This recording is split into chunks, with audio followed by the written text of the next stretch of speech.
What's going on, guys? Welcome back to the shop. Today we are going to be turning some Walmart brand aluminum foil into high grade tannerite flash powder grade aluminum powder.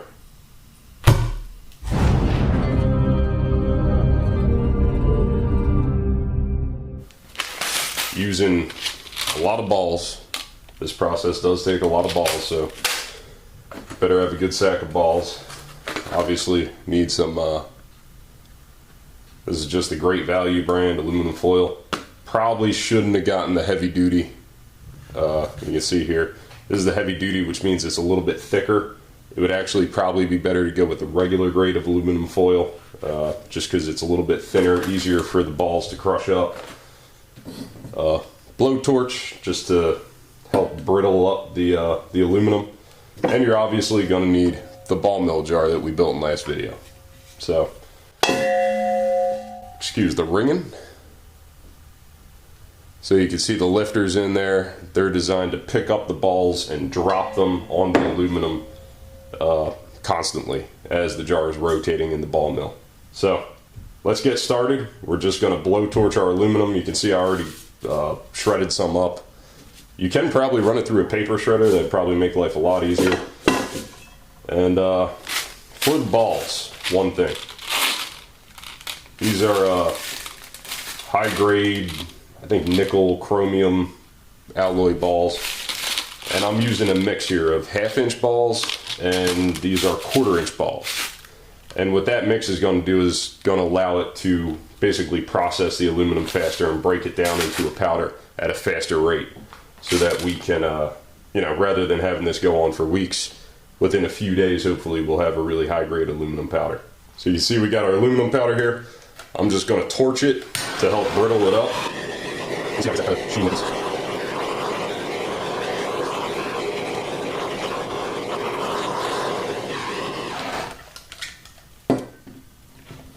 Now on the professional level, when they manufacture aluminum powder, this is there's a lot of trade secrets and all that go with it, but from what I have heard, they actually get sheets of aluminum foil and layer it with sheets of newspaper, and layer and layer and layer, and then they burn it, and that burning obviously helps brittle up the aluminum foil, and it also adds a small amount of charcoal to the mix because of the burnt newspaper. So we're just going to be burning, or I should say melting / oxidizing our aluminum foil here with the blowtorch, but I have a separate bag of high grade pyrotechnic charcoal, air float willow, that I'm just going to add maybe a teaspoon of that to the tumbler before it gets going. And that should kind of help maybe abrade or break up the aluminum a little better. I don't know that for sure, but I'm kind of hoping that's the case. I know charcoal can be slightly abrasive in the right situation, so we'll see. But the cool thing here is the aluminum will oxidize pretty rapidly, especially once it gets into smaller and smaller particle size. And what that's going to actually do is create aluminum oxide, commonly used in sandpaper. Cheap sandpaper, the crap you buy at the dollar store, but still it's a good abrasive, so it's actually going to help abrade itself, which is kind of neat.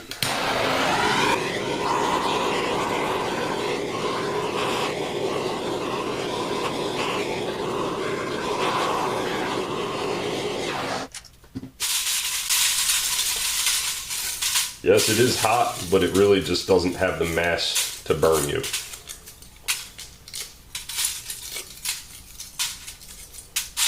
You see how this stuff gets real brittle and kind of crummy.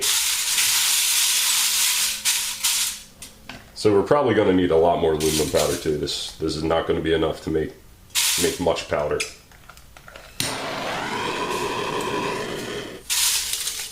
Alright, haven't hit quite all of it, but I'm about ready to throw it in the mill. So let's start stuffing the ball mill full.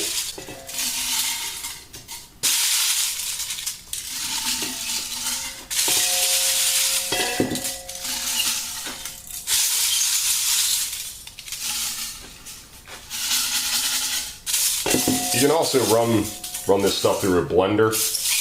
That'll help get the initial knockdown of particle size. Saves a little bit of time, but this is kind of the set it and forget it method.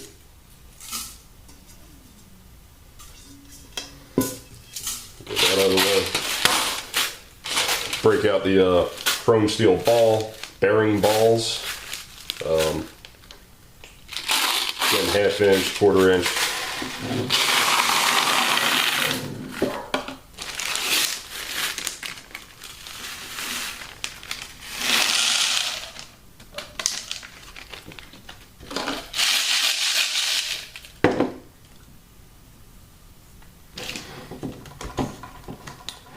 And let's get that on the mill, and we're probably just going to mix up some more, or cut up and tear up some more aluminum foil while this initial bit kind of just gets ground down.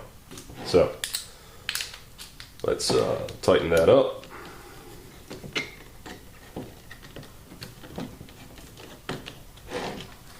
And get it on the mill. All right, so we're now over at the ball mill. I have a remote plug set up because I used to use this for making black powder, so I'll plug her in.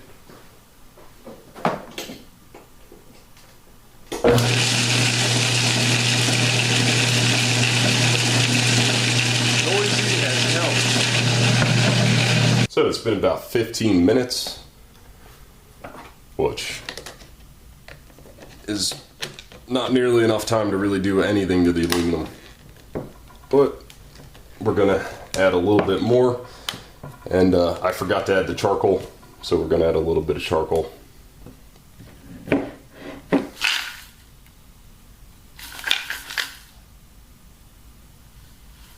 There's some powder in there already. That's really surprising. It's pretty dark in there. Get a flashlight. Flashlight acquired. So you can see it's breaking it up pretty nicely already.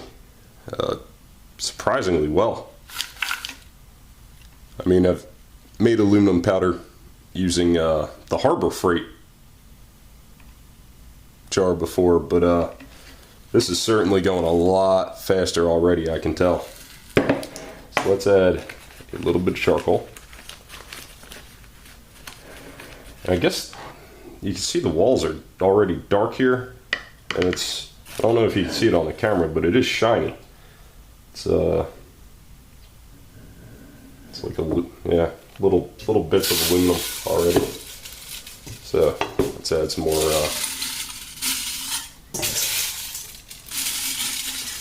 aluminum to it.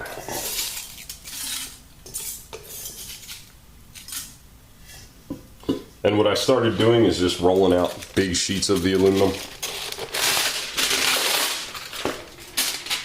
and just blow torching the whole sheet, just to make it a little more brittle, build up that oxide layer a little bit. So let me demonstrate here. That out of the way, cap that off.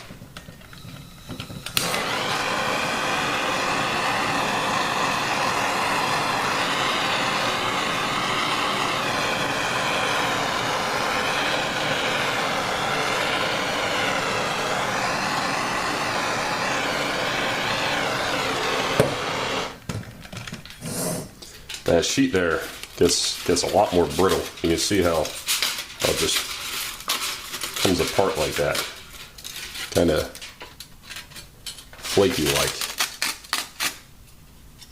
and that's definitely helpful for making aluminum powder. Makes it grind down a lot faster. All right, we are at the 24-hour mark of total mill time. You can see I've opened this a few times throughout the process. That is one important thing. You want to regularly open this jar up, let fresh air in there, oxidize the metal. You don't want it going pyrophoric on you.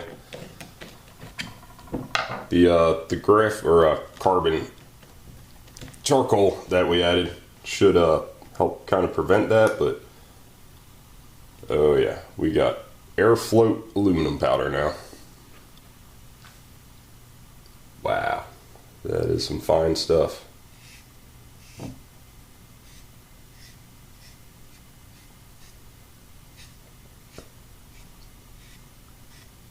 So last time I checked it, it was like it was pretty good sized glitter flakes, I guess. Kind of like maybe half the size of party glitter.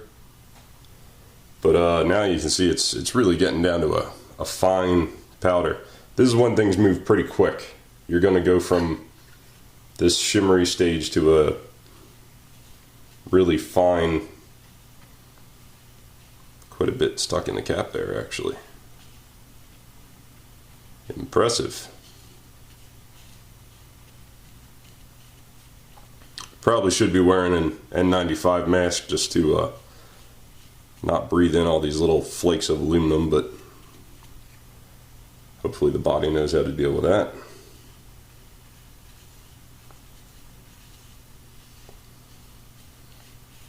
And I'm trying to focus to get these back into the jar because you know, you want your aluminum to be a pretty uniform mesh size. So if little pieces get stuck in the lid or whatever, when you get it all mixed up, you're going to have, you know, those bigger pieces with a smaller mesh. Might actually make a cool effect if you're using it for flash powder. See if I can get you guys in there.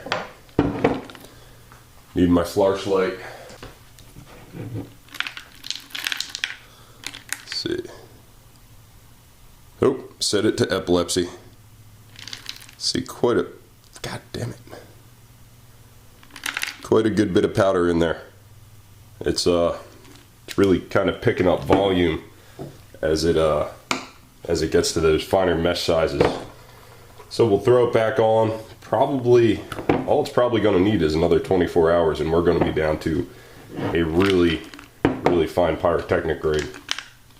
Let's, you know what, before we throw it on, let's dump it out, take a look at it.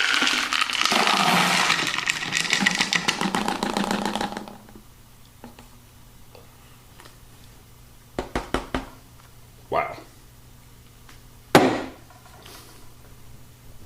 Get the free cancer out of the air. You can see there, that's a pretty darn fine aluminum powder.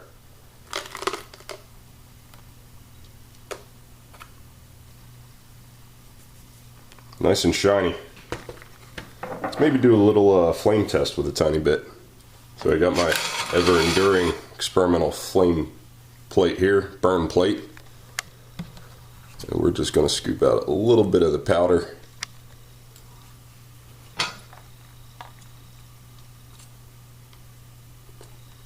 And see if it's already reactive. I think it's probably going to be. Oh yeah. And I've done dickered it.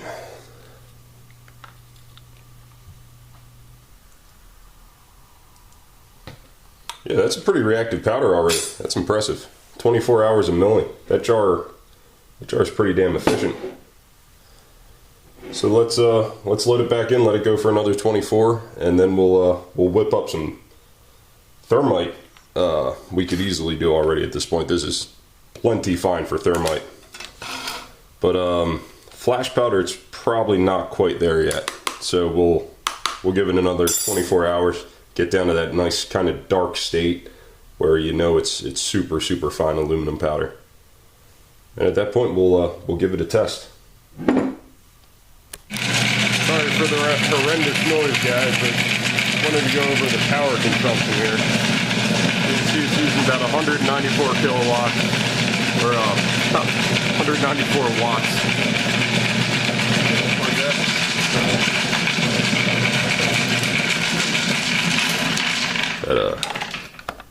Kilowatt outlet is stiff. Anyway, so that's my total consumption since I plugged this thing in, just to see roundabout what it would produce. So back at the desk here, see, I did a little calculation there.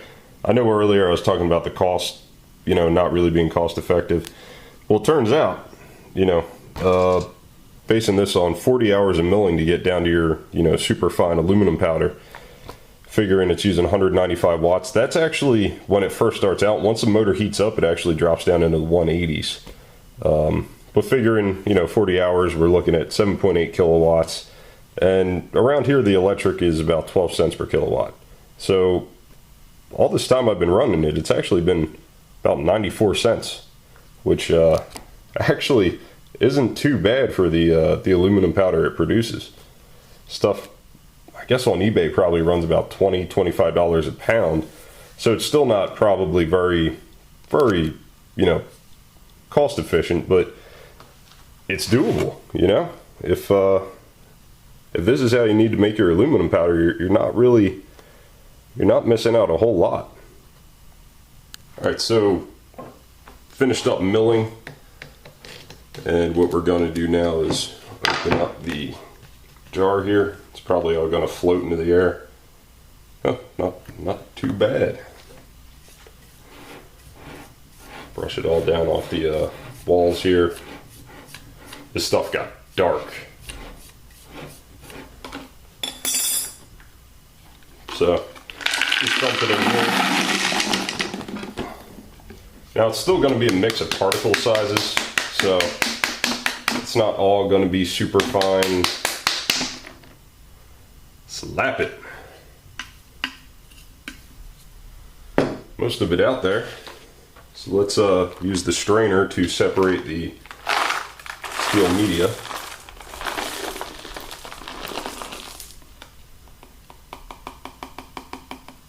Wow.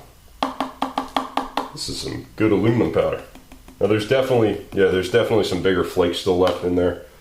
That's all right. It's not going to really affect performance.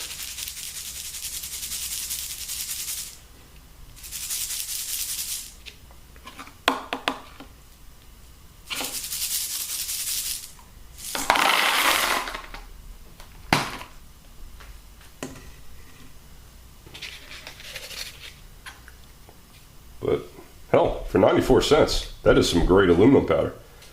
Let's mix up a little bit of thermite and a little bit of flash powder and see how it works for each of those. Just want to get an idea here of how much we actually made for that 94 cents. See if it is cost comparable. Definitely lost a little bit there. Probably only a gram or so. All right, 18 grams. Yeah, so probably still not the most price efficient thing in the world there, that's for sure. But still, you can do some pretty fun stuff with 18 grams of aluminum powder. And, you know, if I spent more time, crushed up or cut up more aluminum, easily could have made double, triple, quadruple that in the same amount of time. So we got some red iron oxide here. I'm just going to add in a little bit of aluminum powder. Just kind of going to eyeball the ratios.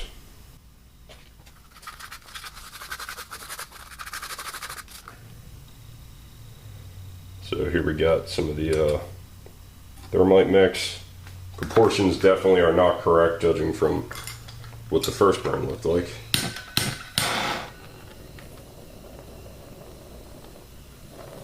It's definitely a thermite reaction though. Pretty cool.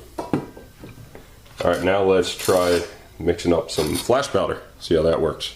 So here we have 1 gram of flash powder. Obviously not going to do the whole gram. Just enough to get an idea of how it burns.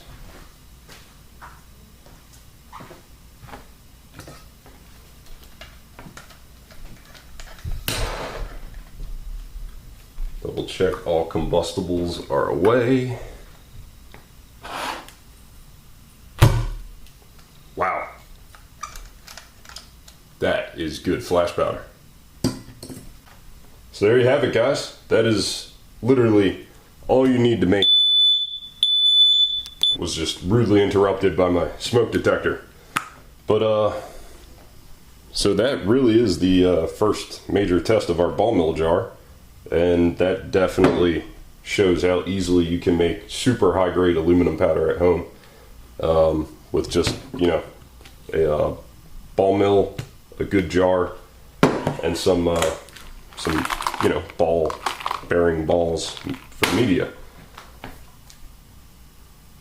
Pretty impressive. I'm definitely surprised with how well that performed. That's the kind of thud that I felt, well, heard from that flash powder is definitely equivalent to you know, the German E-Cart, was it 5431, something like that, or the Indian blackhead aluminum powder. Both really high quality powders, but you can make them right at home. Really impressed. Hope you guys enjoyed the video. If you liked it, please leave a thumbs up and consider subscribing, because I have a lot more cool projects coming up. A lot of stuff lined up for this ball mill jar, and a lot of other cool projects I have planned. So click that subscribe, and I will see you guys next time.